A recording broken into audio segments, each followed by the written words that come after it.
안녕하세요. 여러분들과 함께 지역교육 공동체 네트워크 구축 및 연계에 관련된 정말 이 쉽지 않은 주제에 대해서 여러분들과 함께 하게 될 서동미라고 합니다.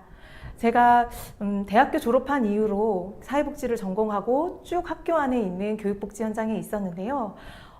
전통적인 어떤 학교의 역할들을 확장을 한 이런 지역교육 공동체에 대해서 많이들 어려워하세요. 그런데 실제로 제가 이렇게 쭉 현장을 지켜보면서 정말 탁월하게 학교 현장에 맞게 지역교육 공동체를 이루어서 해나가는 학교들을 많이 보아왔거든요. 그래서 이번 시간에 2차 시라는 아주 짧은 시간이기는 하지만 여러분들과 함께 손잡고 지역 교육 공동체와 네트워크 구축 및 연계라는 주제에 대해서 한번 생각해 보는 시간을 갖도록 하겠습니다. 충분히 여러분들도 학교 안에서 탁월하게 지역교육 공동체를 구축하실 수 있다라고 그런 생각이 듭니다. 그럼 다음 장 넘어가 보겠습니다. 제가 1차 시에는 지금 목차를 보시면 5가지로 준비를 했는데요. 첫 번째는 왜 지역 접근을 해야 되는가? 그리고 두 번째, 지역사회와 공동체란 무엇인가? 그래서 우리가 어떤 것들을 실제로 행하기 위해서는 그거에 대한 어떤 맥락적인 이해들이 좀 있어야 되잖아요. 모두 다 동의하실 거라 생각하고 일단 1차 시에는 1번과 2번에 대한 이야기로 함께 나누고자 합니다. 첫 번째로 왜 지역 접근을 해야 하는가에 대한 부분입니다. 교육복지 우선지원 사업은 단순한 학생을 지원하는 방법을 취하지 않고 교육지역 학생의 삶 전반에 대한 통합지원 시스템을 구축하는 것에 초점을 두고 있습니다. 2003년도에 교보구 사업이 처음 시작을 하게 되었을 때는 소의 지역 전반의 교육복지 역량을 향상시킨다라는 것에 초점을 두었는데 차츰차츰 시간이 지나면서 교육복지와 관련된 사업들이 굉장히 많아지고요. 그러면서 지금은 교육복지 우선지원 사업의 기조가 지역의 교육복지력의 향상에 중점을 두기보다는 개별 학생의 통합 맞춤형 어떤 지원, 개별 학생의 행복을 좀 추구하는 것으로 좋게 말하면 학생 중심으로 많이 변화가 되었습니다. 그럼에도 불구하고 기조는 조금 달라졌지만 그럼에도 불구하고 이 사업을 추진하는 데에 있어서 지역교육 공동체와 네트워크를 구축하고 연계하는 것은 중요한 추진 전략으로 삼고 있습니다. 그렇다면 여기서 지역교육 공동체와 네트워크가 어떤 차이가 있는지 되게 궁금하실 것 같아요. 또 좀 어렵게 느껴질 수도 있을 것 같은데요. 저는 이 강의를 준비하면서 이렇게 좀 정리를 해봤습니다. 지역교육 공동체는 우리가 교육과 관련돼서 같이 고민하는 공동체 분들이 지역교육 공동체로 해서 우리 저소득층 대상 학생들, 돌봄이 필요한 학생들은 정말 건강한 성장을 할 수 있도록 도와야 해. 그런 공동체를 이루자라는 어떤 지향점으로서의 지역교육 공동체를 삼는다면 네트워크 구축과 연계는 그러한 교육 공동체를 이루기 위해서 우리가 나아가야 되는 어떤 추진 전략으로서의 개념으로 이해하시면 조금 더 쉽지 않을까 그런 생각을 해보았습니다. 우리가 지역교육 공동체를 구축하기 위해서는 내가 바라보고 있는 어떤 마음의 창이나 관점이나 어떻게 다른 나쁜 의미로는 고정관념이나 편견 이런 것들을 통틀어서 이제 프레임이라고도 얘기를 하는데요. 이런 것들에 대한 확장이 좀 필요합니다. 실제 제가 있었던 사례는 제가 이제 학교 현장에서 이제 복지사로 근무했을 때 선생님들과 같이 회의를 할 때 선생님들이 회의 시간에 학습자라는 학생들을 자꾸 학습자라는 표현을 쓰시더라고요. 그러면서 교사들은 계속 학생들을 공부만 해야 되는 사람으로 생각을 하는구나 라고 하면서 조금 이제 답답함을 느끼고 있었어요. 근데 그런데 제가 어느 날 교육기본법에 있는 학습자에 대한 부분에 대한 문항을 읽으면서 이게 단순히 이론적인 것만 학습을 하는 그런 존재로서 보는 것이 아니라 정말 정의라고 하잖아요. 그러니까 지식뿐만 아니라 정서적인 부분 또 관계적인 부분까지도 다 학습을 할 수 있는 존재로서 권리를 가지고 있는 사람으로서의 용어구나라는 것을 이해를 하면서 교사들과 이렇게 좀 같이 협력을 하는데 조금 더 편안해진 경우가 있었습니다. 반면에 또 어떤 선생님께서는 같이 이제 학생 중심으로 학생을 지원하는 방법을 사례 회의를 하고 있었는데요. 그때 회의를 끝나고 나서 한 부장 선생님이 저한테 그 얘기 하시더라고요. 복지사님, 나는 사례 관리라는 용어가 학생들을 관리해야 되는 사람으로만 보는 것 같아서 너무 교육적이지 않은 것 같아서 불편했어요. 그래서 그거를 생각하느라 이 회의에 집중을 하지 못했습니다. 이 얘기를 하시더라고요. 그래서 이렇게 의도하지는 않았지만 우리가 배운 학문적인 어떤 영역 안에서 자연스럽게 습득된 것들이 우리가 협력을 하는데 조금 방해 요인이 될 수 있구나. 그래서 그런 부분들을 편견을 가지고 보는 게 아니라 조금 더 열린 마음으로 협력을 해야 하는 마음을 좀 가져야 되지 않을까, 그런 생각을 해보게 되었습니다. 지금부터는 조금 우리가 교육복지 상황에 대해서 가상 상황을 두고 같이 이야기를 해보도록 하겠습니다. 아동폭력 방임의 사례인데요. 어떤 아이가 새벽에 지역에 있는 ATM기에서 잠자고 있는 모습을 발견했다고 한번 가정을 해봅시다. 그러면 전통적으로 이제 지역사회가 개입하는 방법은 다음과 같죠. 발견한 사람은 경찰에 그 학생을 신고하거나 경찰은 그 학생이 집 밖에서 잠을 자고 있다는 사실만을 다루고요. 사회복지사는 그 학생과 가족이 사회복지 서비스에 어떤 욕구가 있는지를 이제 파악을 하겠죠. 그리고 학교는 학생의 출결 상태에 대한 모니터링이나 위클래스에 상담을 받을 수 있는지 연결을 하도록 하는 방법을 할 수도 있겠고요.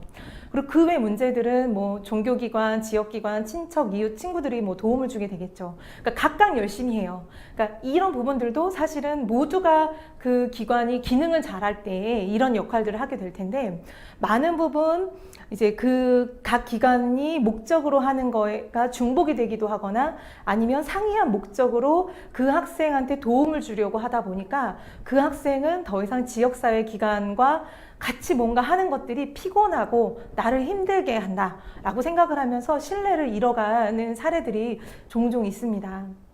그래서 우리들은 그러한 조금 더 효과적이고 중복을 예방을 하면서 협력을 하기 위해서는 지역사회를 그러니까 각각 슬라이드된 기관의 역할로만 보는 게 아니라 우리가 몸이 한 군데가 아프면 전체가 아프다고 느끼는 것처럼 지역사회에 발견된 문제들도 그 문제를 해결하기 위해서는 뭔가 체계적으로 서로, 그리고 필요하다면 체계를 만들 필요가 있고, 그리고 전문화된 방법으로 도와야 한다라는 관점으로, 체계적인 관점으로 지역사회를 이해해야 할 필요가 있겠습니다.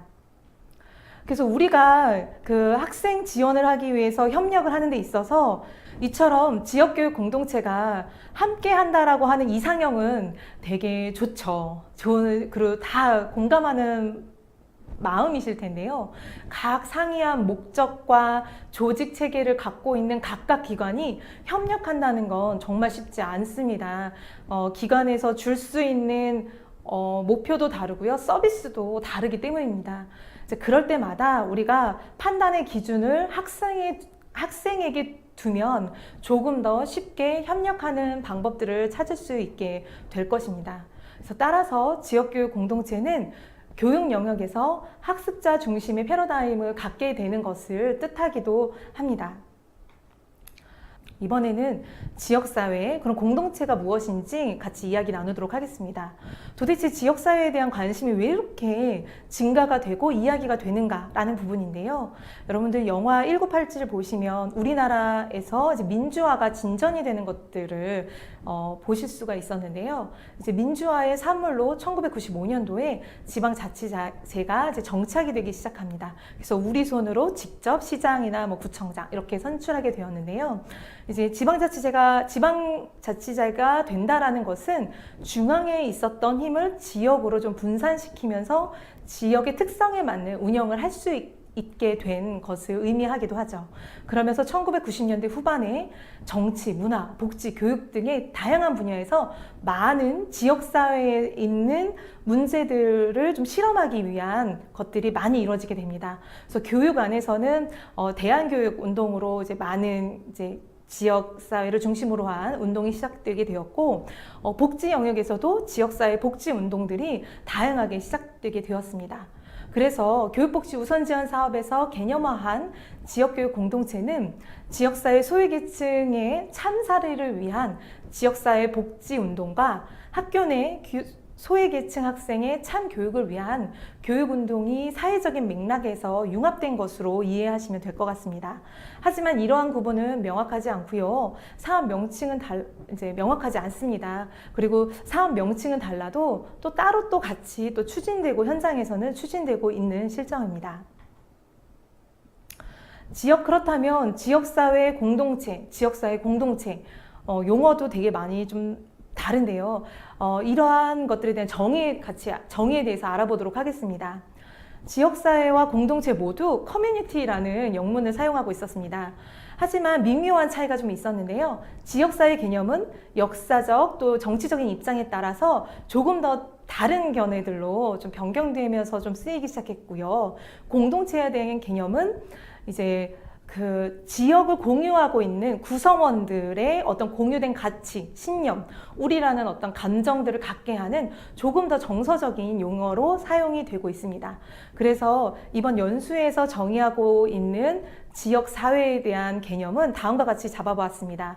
일정한 지리적 장소에서 공통된 것을 향유하며 다양한 욕구와 문제를 가진 사람들이 상호작용하는 참사리 공간으로 지역사회를 정의를 하였고요. 공동체는 그러한 참사리 공간에서 궁극적으로 사람들이 취하고자 하는 이상향으로서의 모습을 공동체로 정의하고자 합니다. 자, 다음으로 그러면 지역사회 공동체와 관련된 어떤 이론적인 관점에 대해서 이야기를 하고 마무리하고자 합니다. 사회적 자본이라는 말 많이 들어보셨죠? 사회적 자본은 이제 사회복지 행정학회에서는 사회적 윤리와 규율을 자발적으로 준수하려는 자세를 가진 주민들 사이에서 형성되는 연대감이나 인간관계를 의미한다고 합니다. 그래서 사회적 자본은 사회적 관계를 통해 만들어지며 사회적 생산성을 담보하는 비실체적인 자본의 형태를 말하고 있습니다. 말이 되게 어렵죠? 그러니까 여러분들 보통 자본이라고 하면 흔히 물질적인 자본, 쉽게 말하면 돈을 많이 생각을 하시잖아요. 그러니까 그러한 어떤 경제적인 자본은 쓰면 쓸수록 좀 많이 소모가 되고 없어지잖아요. 그런데 사회적 자본은 쉽게 이야기하면 어떤 인간관계, 어떤 관계를 통해서 만들어지고 관계를 통해서 뭔가 더 많은 것들을 얻어낼 수 있는 그런 실체는 보이지는 않지만 자본의 성격을 가지고 있다라고 표현을 하고 있어요. 그래서 이 사회적 자본을 가장 많이 좀 대변을 하고 있는 게 예전에 이제 사회복지 공동모금회에 썼었던 것처럼 그 사회복지 공동모금회에서 이제 모토로 삼았던 사랑은 나눌수록 커집니다 라는 말이 가장 이 사회적 자본을 가장 잘 설명할 수 있는 단어가 아닌가 싶습니다. 그리고 교보부에서도 가장 많이 썼었던 한 아이를 키우기 위해서는 한 마을이 필요하다, 사회적 자본이 많이 필요하다라는 용어도 그런 것들을 좀 대변하는 말이 아닌가 싶습니다. 그래서 사회적 자본을 구성하는 구성 요소는요, 3가지가 있습니다. 네트워크, 신뢰, 규범인데요. 그러니까 네트워크를 구축한다는 거. 그래서 우리가 지역사회 공동체를 위해서 네트워크를 구축한다는 것은 학생 지원을 위한 사회적 자본을 확충하는 것이고요. 또 이것은 조금 더 쉽게 말하면 사람 사이의 인정과 관계가 살아날 수 있도록 하는 부분입니다. 그래서 네트워크로 학생들은 학교 안팎에 신뢰하는 어른들이 많아지고 규범을 지키려고 노력을 하게 될 것입니다. 좀 더 쉽게 얘기하면요, 학생이 내가 신뢰하는 네트워크가 잘 되어져 있는 관계가 좋은 선생님이 있다면 그 선생님을 많이 신뢰하고요, 또 그 선생님의 말씀을 지키려고, 그러니까 규범을 지키려고 많이 노력하게 되는 것들 많이 보시잖아요. 이제 그게 네트워크를 통해서 어떤 사회적인 자본들, 를 많이 형성을 하도록 한다는 것이 우리가 이 사업을 통해서 네트워크 구축과 연계하고자 하는 그런 내용이 아닌가 그렇게 생각을 합니다. 지금까지 제가 지역사회와 공동체에 대한 의미 그리고 그 지역사회 교육 공동체를 위해서 네트워크를 해야 되는 어떤 가치적인 측면에서 이야기를 드렸습니다. 어떻게 보면 다 아시는 내용일 수도 있고요. 쉽게 다가오실 수 있는 내용이었을 거라 생각을 합니다. 다음 시간에는 그러면 실제적으로 교육지원청과 학교에서 어떻게 운영하고 있는지 그 사례에 대해서 같이 나누는 시간을 갖도록 하겠습니다.